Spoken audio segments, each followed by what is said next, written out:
Hello everybody, and welcome to the second video in the second series of Painter Step by Step. And this is actually the 12th video in the whole scheme of things. But in this second series, it's only the second video. Now, I keep getting sidetracked, and what I want to work on is showing you what I do when I'm faced with new brushes and how I go through it trying to learn what the brushes do. And that's what I'm going to do with this fluid brush. Now, I may go over some stuff I've gone over before. It may be all new. I don't really know. I can't remember what I did in the last video. And so just bear with me. I want to try to stay with this fluid brushes. So let's go to the first fluid brush, and it's that shape builder. And I've got a second layer here, so let's go ahead and I'm going to get a rectangle tool, and I'm going to put the rectangle here, and then I'm going to go up here to Edit, Fill with Current Color, and say OK. Now I'm going to go to a new color. We'll go to this kind of orangey color. We'll come back to the rectangle. Oops, I want to make sure there's no rectangle there. There we go. Now I'm going to put this on, and I'm going to fill with current color. Say OK. Get rid of that. I'm going to get another color.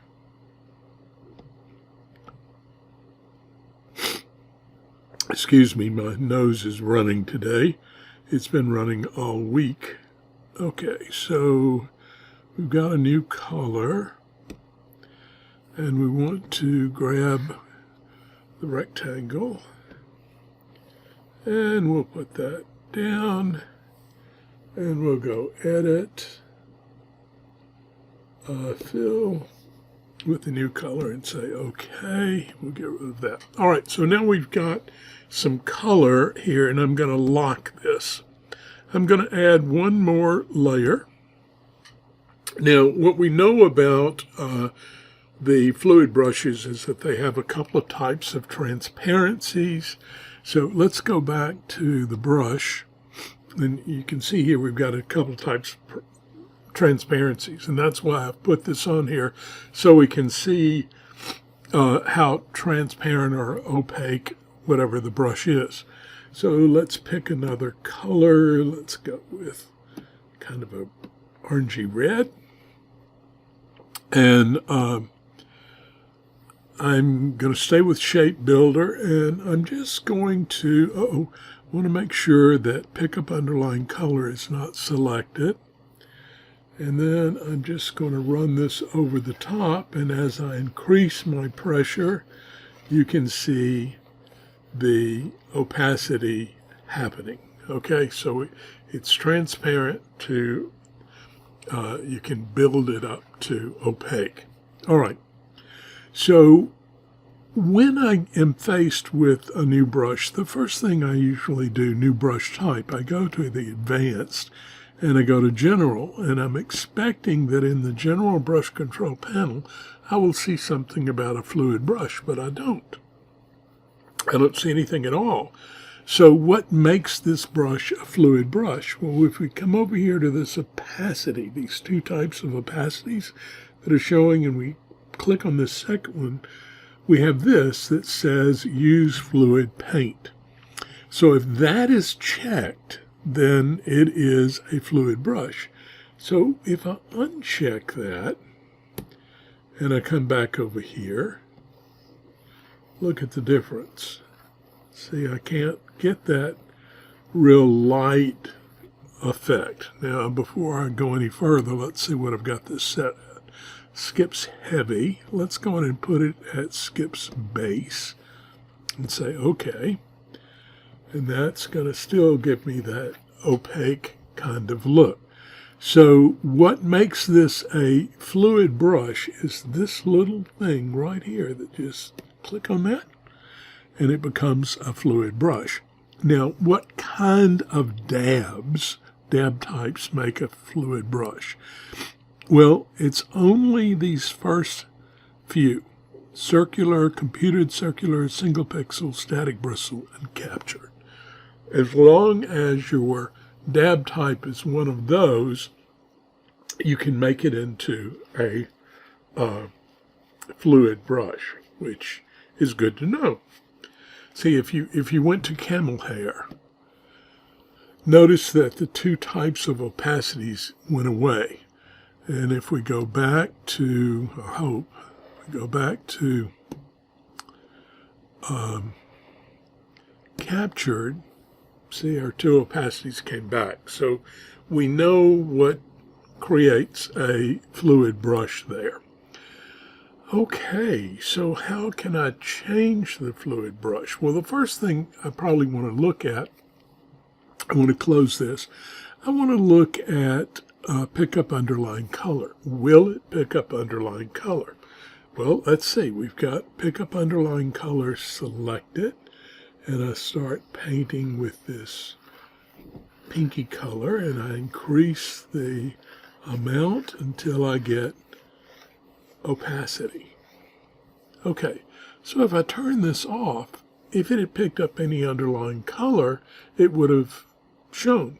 Now, does that mean that this brush will not pick up underlying color, or fluid paint will not pick up underlying color?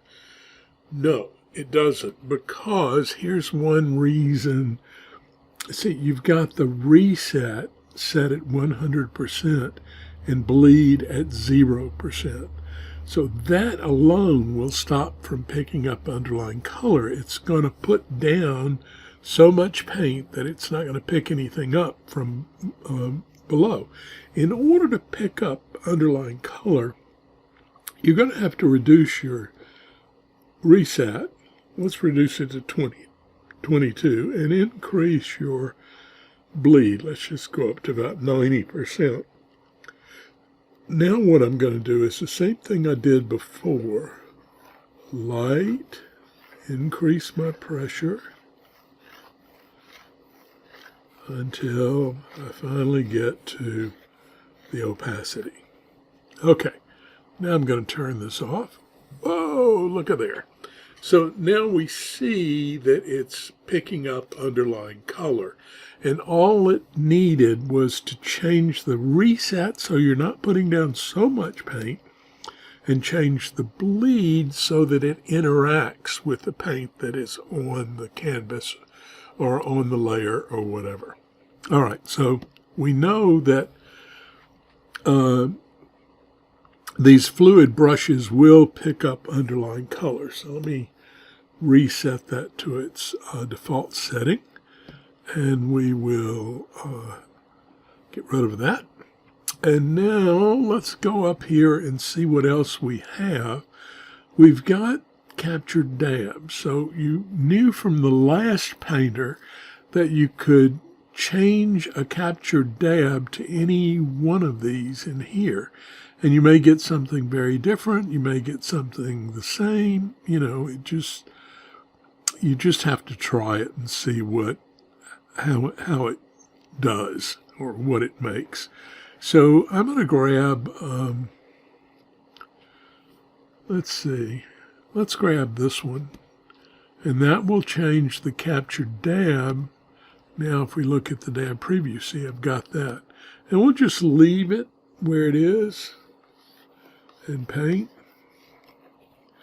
And that really doesn't do much to it, but you have the what's important here is you have the option of changing your dab type. I'm going to reset back to the dab. Let's look at this again. Okay, so that's all we can do there. Now the next one is dab options. Now that's going to give you the ability to change the profile of the dab. So right now, let's just go back and see this is very square. let's go here and apply a dab type, and let's just use that linear one there that's pointed. And you get a little bit of, don't want to bring that up. That really is not showing me a lot of difference. Let's try this real pointy one. There we go. See how that has a smaller diameter? It gets bigger as we paint more heavily, but a lighter one gives you, it's not quite as wide as it was when we had that first one. See the difference? So what you're getting here is a fall off of paint. Now, if we apply the dab stencil, let's see, let me take that off. If I apply here dab stencil and the source is paper, that's going to give me more texture. All right, so you see, we can see the paper texture now coming through, right? And there are probably other things that we can do. We can increase the grain and so forth, but just doing this, no pressure or anything else, leaving everything at the way it was, just that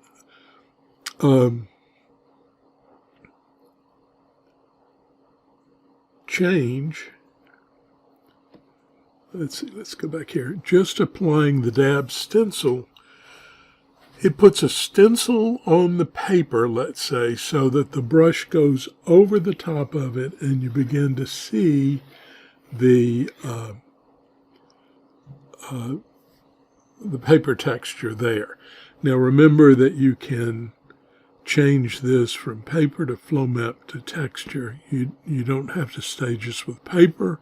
You can change the strength of it so that if we were using a paper and I drop it down to 74%, I'm not going to get as much texture as I had before.